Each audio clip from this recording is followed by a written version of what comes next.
Hi, I'm Calivan. Making a successful sequel to a much-loved game is any video game developer's dream.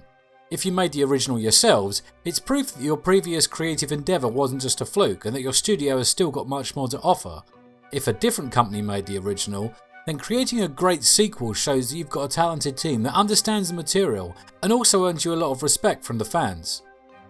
It seems to me that sequels come in two very distinct flavours. No, not like chocolate and vanilla, but more like successors and seasonal. The rules of each are very different, and what works for one will probably not work very well for another. Seasonal sequels are often released on a year-by-year basis, and are awaited with the same sort of excitement as the start of the next season of your favourite sports league or televised talent contest. Fans of these games love the series itself rather than just one individual game, and although they might have a favourite, they will generally spend all of their playtime on whatever is the latest instalment. The differences between each of these games is normally rather minor when you take a step back and view from a distance. The short time between releases means it's often hard to pick out one over another, as the technology hasn't changed much between instalments. The actual number of games that can pull this off is pretty limited. To make this a success, you need mass market appeal, a proven track record, and a lack of serious competition. The Call of Duty, Need for Speed and FIFA series seem to be the heavyweights of this sort of seasonal delivery, showing that first-person shooters and sports stims are particularly suitable.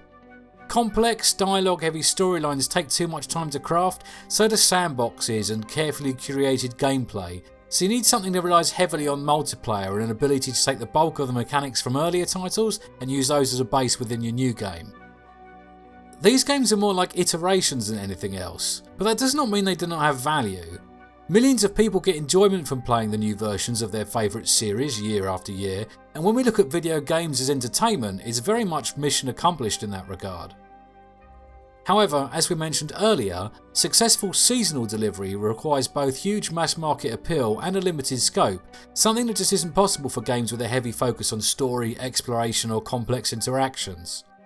These games take time, and when you need 3 to 6 years to plan, develop and test each new instalment, you can't rely on the momentum of a regular release to keep your sales figures high.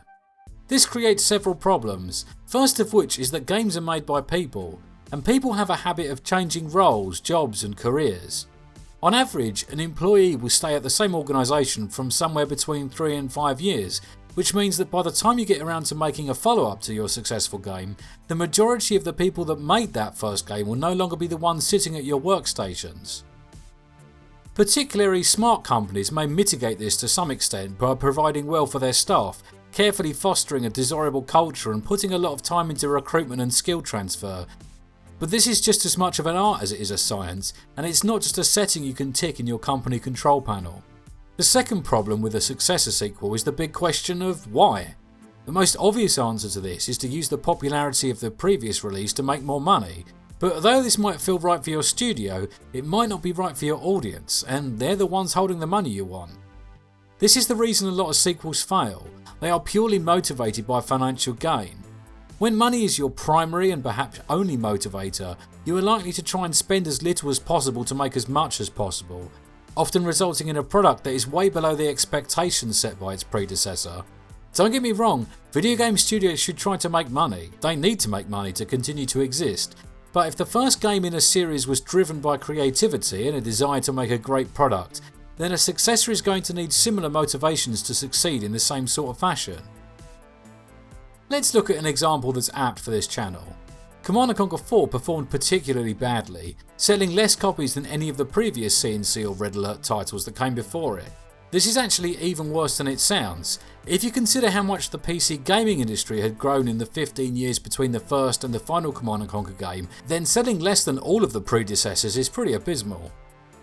If you've played Tiberium Twilight, you'll understand why.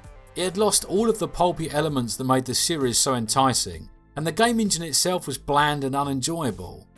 The series itself had pretty much invented and solidified the key components of RTS, but CNC4 had forgotten all of those rules and instead chucked out a dull hybrid of real-time tactics and MOBAs, combining the worst parts of each. Thematically, it had gone from a near-future sci-fi setting that was easy to relate to a bad mishmash of alien devices, confusing alliances and unexplained plot points. Kane himself had morphed from an enjoyable charismatic villain to some sort of evil space Jesus, and the entire project was devoid of any of the playful tongue-in-cheek elements that defined the series. Tiberium Twilight was not the result of a strong creative vision executed by a team that had the time to properly craft and test an experience. It was the result of an online survey and a team that were forced to churn out code as fast as possible. It was even worse than that. You see, EA were already working on a Command & Conquer multiplayer game designed to try and capture the Asian pro market, which was a sort of RTS, MOBA smashed together crossover. They realised that this original idea was flawed from the start and tried to reuse all of the code and the game they'd already made in a new full Command & Conquer title. This was to be Command & Conquer 4 Tiberium Twilight, and I think knowing the backstory helps explain why the game was what it was. I wasn't even being flippant when I said it was created by a survey. EA famously sent out a message to a load of CNC fans asking what they wanted from the next Command & Conquer game. I didn't manage to get hold of any screenshots of the original survey, but I did get hold of the content which I've used in this recreation. The answer choices to the primary question are so leading that it would have been funny if the resultant game wasn't so terrible. Rather than list a general set of answers or leave room for a participant to write their own response, they instead listed 7 features that are so specific there is no way they didn't already exist in the current build. Just look at them, they are too ridiculous for me to even try and read out. I get the impression that the survey was created to win an argument rather than to actually gather any useful information. This idea of yours is bad. There is no way that the fans will accept this rebranded online battle trash as a new Command & Conquer game. No, I can't be wrong. I'll tell you what I'll do to put your mind at ease. I'll survey the fans just to make sure.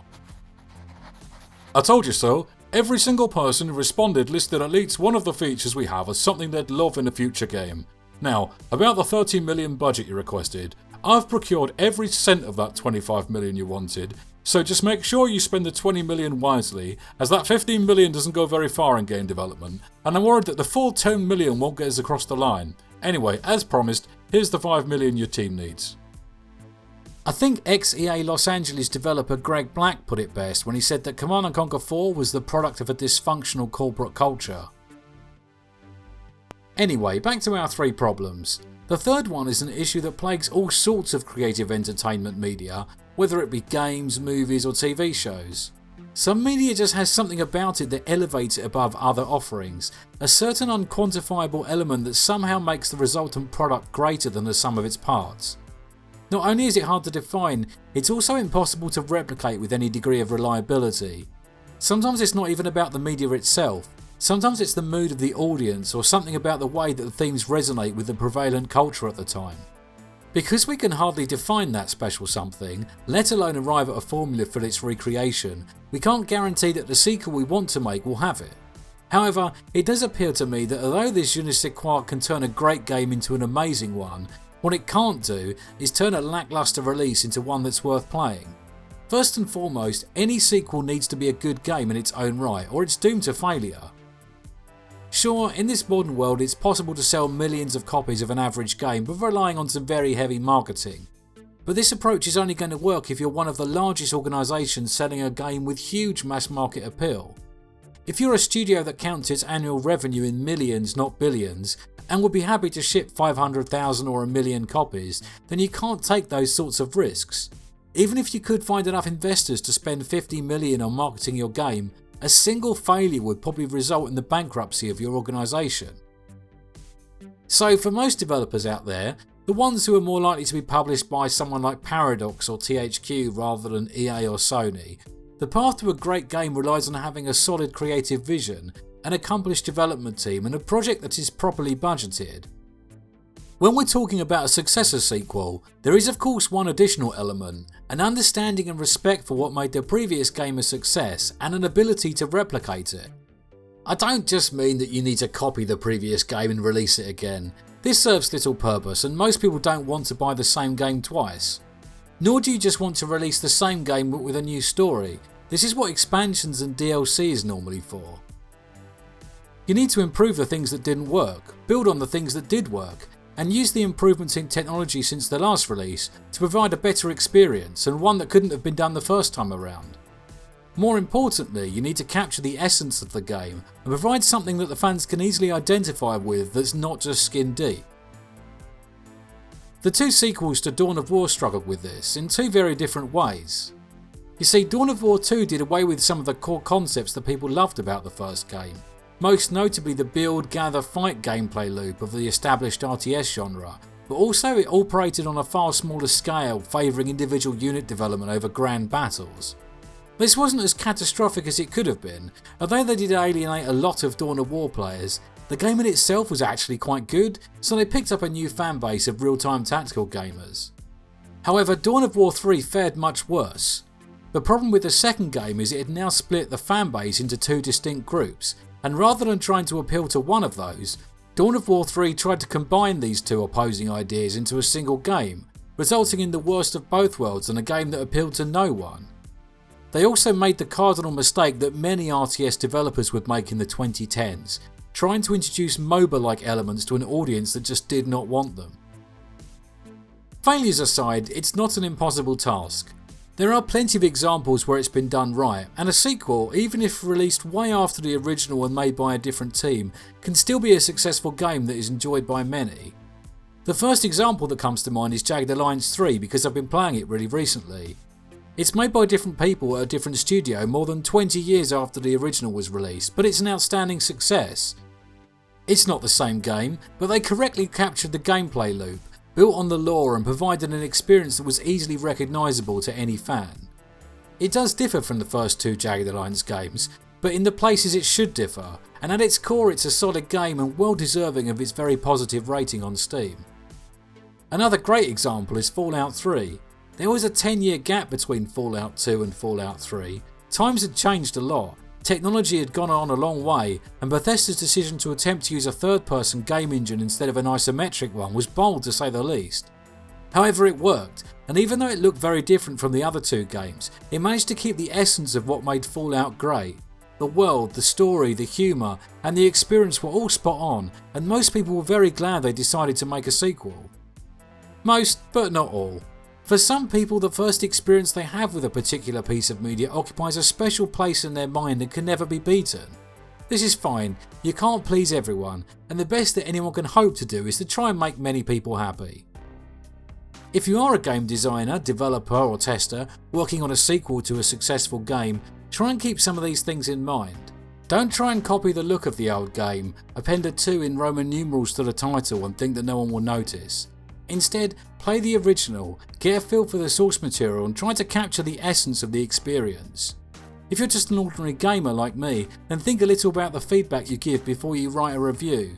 Did you really hate the game because you don't assign individual ammo to each team member anymore, or was it something else? Hi there, thanks for sitting through today's wild ramblings about the video game industry. If there is a particular sequel you love or love to hate, let me know in a comment. Click the like button if you enjoyed this, and if you want more of this sort of thing, then subscribe to my channel and I hope to see you back soon.